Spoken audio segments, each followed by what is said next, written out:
start. Um, we are going to start with Ariana Lyriotakis. We are delighted to hear from her. She's at the Trinity College, Dublin, and she is going to present Toward a Metapoesis of Natality, Galway Kinnell's Alewives Pool and Under the Maud Moon. Okay, yes, I have a screen to share. Okay. Just click on here. Here we go. Are you able to see that? Yes, we are. Okay. Beautiful. Okay, so thank you so much for having me. My name is Ariana Lyriotakis, and I'm in the final stages of completing a PhD on the poetry of Galway Kinnell.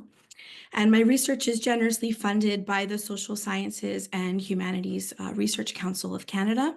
And I'm also the mother of 5 children, ages 8 to 18. And so this symposium really has great synergy for me, both academically and personally. I'm very excited to be here with you today. So I think it makes most sense to start with what metapoesis is conceptually and the ways in which Galway Kinnell appropriates it in his body of work. So in thinking about metapoesis in poetry, we contemplate the creative act of writing, in addition to artifice, linguistic register, and literary composition, trying to ascribe a how and a why for these various modalities. By virtue of assessing the process of poetry and its textual product, we are, in essence, interrogating the artfulness of poetry, the ars poetica, and the apparatus surrounding its construction. So metapoesis as an act of reconciliation brings with it its own sense of contentiousness surrounding intellectual enterprise. So the argument being a tension held between form and meaning. Horace's famous epistle, Ars Poetica, which originated the term in 15 BC, instructively approached the craft of poetry and literary practice as a kind of treatise on theory and composition. And in a 1926 poem entitled, ironically again, Ars Poetica, Archibald MacLeish held that a poem should not mean, but be, disavowing interpretation in favor of aesthetic value and underscoring the varying typologies concerning codes of composition. Now, however, for Kinnell's purposes, the self-reflexive quality of metapoetic text is what Dorothy Baker deems a poetry that mirrors and examines itself. So this kind of involution, in other words, how a poem enfolds or draws in upon itself, is of import because it can provide new values of meaning and significance. So oftentimes metapoesis is intertwined with mise en abîme, which we literally translate from the French as placing into the abyss. And we find this technique, of course, in literature, in art history, cinema, and other creative forms. And sort of a classic textbook example from Western art would be Velázquez's Las Meninas, which we see right here, also called, in English, The Ladies in Waiting from 1656, which appears on different levels as a story within a story.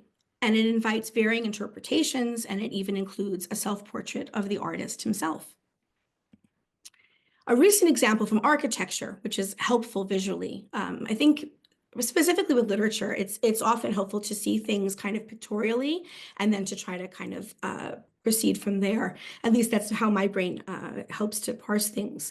But this is a project from Athens called the Metapoesis, which reimagines the abandoned Polykatakias, which is a sprawling metropolis of 76 iconic post-war apartment blocks, marrying pop-up art exhibition spaces with hybrid residences. And from the photograph, you can see how the buildings sort of appear to replicate themselves into the infinite. So here I'd like to make the distinction about this kind of recursion or recursive nesting blocks, which layer a pictorial approach in the way we've just seen, one that affords layers of narrative and context. This exemplifies Kinnell's sense of metapoesis, which adheres to the innate connotations of self-referentiality and self-consciousness. And as a literary practitioner, Kinnell is concerned with craft and textuality, so how language is written and appears on the page. But of course, as a poet, he's similarly engaged with the sounds and orality of the prosody itself, the duty of composition, and the role of the poem itself to convey meaning. So the text within the text aspect, which we've seen demonstrated here visually, thus addresses the cognitive and subconscious processes of its making. Kinnell engages in a process of embedding multiple perspectives as lyric permeability, and that's an idea which we will revisit a little bit later. So in a lecture in Santa Fe in 1976, Kinnell states rather unflinchingly that he was the first poet to write about the birth experience. And the poem to which he's referring is one called Under the Maud Moon, which he published in part 1 of his 1971 volume, The Book of Nightmares. And in stunning detail, it describes his daughter Maud as a neonate, literally emerging into the life world. And it reaches its apogee with the infant taking her first breath. So I will be the first to admit that it is a bit of a disarming commentary on Kinnell's part. And he later suggests that John Milton's On the Morning of Christ's Nativity could possibly fulfill a similar brief. And Milton writes of Jesus's incarnation, that glorious form, that light unsufferable, and that far beaming blaze of majesty, and shows with us a darksome house of mortal clay. Certainly other poets address pregnancy and birth, such as Mina Loy's articulation of a woman's labor in Parturition in 1914. Are you able to see that one now? It says Mina Loy up on the screen. Yes, we see that. Perfect. Okay. As she pens, I am the center of a circle of pain, exceeding its boundaries in every direction. And as well as Louis MacNeice, for example, who contemplates fetal consciousness in Prayer Before Birth with its anaphoric refrain, I am not yet born. So while our purposes here are not to litigate Kinnell's claims, what it does point up is his engagement with natality as a pronounced departure from the specter of mortality which suffuses his poetic oeuvre, and which has earned him a reputation as the quote-unquote death-haunted Kinnell. Moreover, his cognition is activated by an ars poetica surrounding the experientiality of birth to explore the natures of greater ontological being. So in 1955, Poetry Magazine published a selection of 3 of his poems, which included Lilacs, Across the Brown River, and Alewives Pool. And I would posit that Alewives Pool marks his early engagement with natality in his work and serves as a precursive thematic study for Under the Maud Moon, which we're going to take a look at after this. So here's the second strophe. A dying lady from her bed once told, casting in the night her luminous glance, who came to her party at 4 years old, what frills each wore, who laughed, who could dance, as in her toothless mouth her dead years welled. But the child's mouth searches the mother's breast. He is all bruised by the shipwreck of birth. But when he sucks that milk, he knows he tastes the heirloom griefs and glories of the earth, his future lighted in the burning past. Within the framework of the poem, we perceive a sense of time, irrespective of standard linearity, in which a child sustains somatic trauma, bruised by the shipwreck of birth, as he collides with his future, lighted in the burning past, lurching in the vague fissures between the pre-verbality of fetal life and the uncertainty of survival through the birth experience. The inherent intergenerational nature of trauma, the heirloom griefs and glories of the earth, is suggested through its connection to the maternal act of breastfeeding, passing one body's memories into another, as well as through the biological imperative of the mother's body to produce sustenance for its newborn king. Kinnell divides this second strophe into 2 stanzas as life and death forces, Eros and Thanatos, confront each other. The first pertains to a woman on her deathbed, sharing the memories and words of her long years, and the singularity of her poetic song wells up in her toothless cavity. This is then mirrored in the second stanza, by which the breast milk fills the baby's empty mouth. Here, the frankness of language that seems to gather metaphorically with the old woman then finds circularity in the milk that the baby is taking in as a kind of mimetic pass-through for language. Kinnell achieves a metapoetic approach through the construction and the deconstruction of language, which connect to self-awareness and consciousness. The baby's epistemic awareness is achieved through the suckling of milk, of foreknowledge. Kinnell sustains ideas which highlight both experientiality and lineage. The birth of this child is not a pathologized one, but a universal event rooted in the totality of a specified somatic trauma from which all of mankind emanates. And the poem suggests that there is a generational nature and contiguity to these temporal shifts, where things may be anchored in the past and then possess a sense of return upon the present, directed towards the future. The self-consciousness of the poem is thus awakened by the context of ancestry and notions of belonging in terms of antecedents.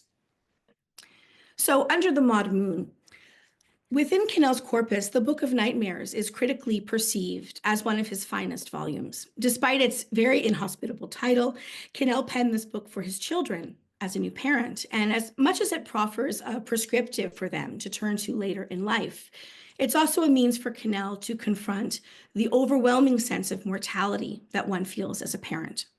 And as he states in the Book of Nightmares, I seem to face times passing as if for the first time. It is bound up now with the twin fears that parents of small children feel, the fear of losing the children and the fear of leaving them.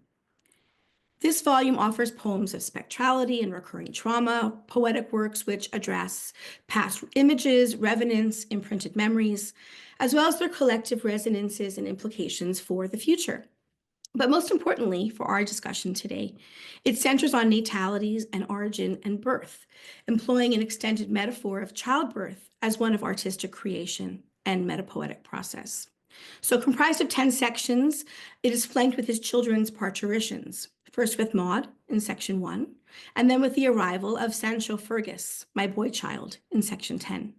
And in the end, we are left with the simultaneity of brightness and emptiness, the transitory illumination and forbearance of light, and essential to Kinnell's poetic universe. Lastness is brightness. It is the brightness gathered up of all that went before. It lasts, and when it does end, there is nothing left. So our assessment of Under the Maud Moon really begins with sections 4 and 5.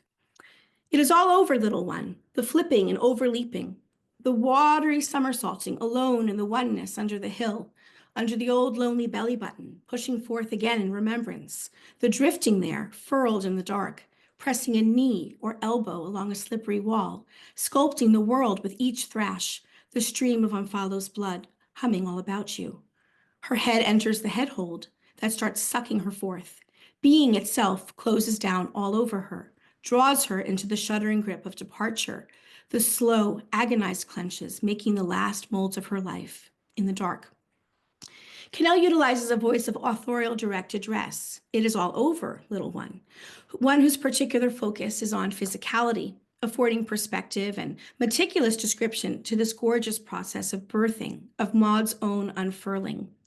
Passing from the darkness of the womb into the light of the outside world throws into relief this reciprocal, paradoxical relationship between natality and mortality. And he alludes to a fetal consciousness, but also seems to hearken back to Alewives' pool, wherein memory and somatic trauma remain imprinted. While Kinnell wrestles with being compelled by narrative in his work, it remains inescapable for him. And I think this is perhaps why in the observational narrative strategy is especially evident in section 5, that he successfully positions an omniscient father figure in this case. It highlights his unique perspective as well as his more paternal ontology, whereby he also engages with committing to the neonate's own version of narrative in detailing the artifacts and events surrounding her birth. And through the representation of involution as origins of birth, Kinnell protracts a metaphor of natality as a bridge into existence and propagation into one of artistic creation. The black eye opens, the pupil drused with black hairs stops. The chakra on top of the brain throbs a long moment in world light, and she skids out on her face into light, this peck of stunned flesh clotted with celestial cheesiness, glowing with the astral violet of the underlife. As they cut her tie to the darkness, she dies a moment, turns blue as a coal, the limbs shaking as the memories rush out of them. When they hang her up by the feet, she sucks air, screams her first song, and turns rose, the slow, beating, featherless arms, already clutching at the emptiness. Roger Luckhurst advances that trauma is a piercing or breach of a border that puts inside and outside into strange communication. And Kinnell's diction is significant here, specifically his usage of the term underlife. Confinement and its essential boundary creation of inside and outside is countered by the sheltered concealment of the baby before birth as it breaches the border and moves from interior to exterior worlds, trading extracorporeal life for symbolic death and back to seizing life again. We thus identify the intertwined nature of natality and mortality as an interstitial space, glowing with the astral violet of the underlife. Kinnell's stanzaic break mimics the moment when Maud's umbilical cord is cut, contravening the boundary between maternal existence and she who was born, she who sings and cries. He reaches a formidable emotional pitch, impressing a duality and a doubleness floundering between birth and death. So using scansion, we can see the pace of the stresses here, such as the sluggish end-stop caesuras he creates with commas and full stops, the structure, beating, featherless arms, so a trochean beating, stressed and unstressed, and then an amphibrach of featherless, unstressed, stressed, unstressed, followed by the hard stress of the word arms, mechanically puts us through the paces of a newborn struggling to draw her first breath. Longer lines mimic contracted pauses, while those punctuated indicate the staccato timeline of downward, one-way passage through the birth canal. And so I wanted to close by returning to lyric permeability and its role in metapoesis that I had briefly mentioned earlier. Kinnell's work is often autobiographical, but merely focusing on it through an affective lens shaped through his sense of self is limiting. Permeability rejects the idea, the poetic idea of the lyric speaker of the poem as a closed I. And so instead, it allows for a framework to understand the poem as scaffolding and therefore relational between the poet and the reader, as well as the wider world. Boundaries between the poem and the reader are a porous membrane, which encourage discourse and exchange, much like the placental membrane of transference between a mother and a baby. Interpretations become fluid, speaking to the poem and its structuration as a vehicle of form and meaning. However, as a poet, and this is especially evident in Maud Moon, he adds another layer of permeability, allowing for a change of perspective and representation within the poem from his own position as lyric speaker to that of Maud, and its fluidity and reflexivity that allows the poem to shape its narrative from within. In so doing, it brings itself forth into existence, touching the world with the underglimmer of the beginning. Thank you. Thank you, Ariana. That was wonderful.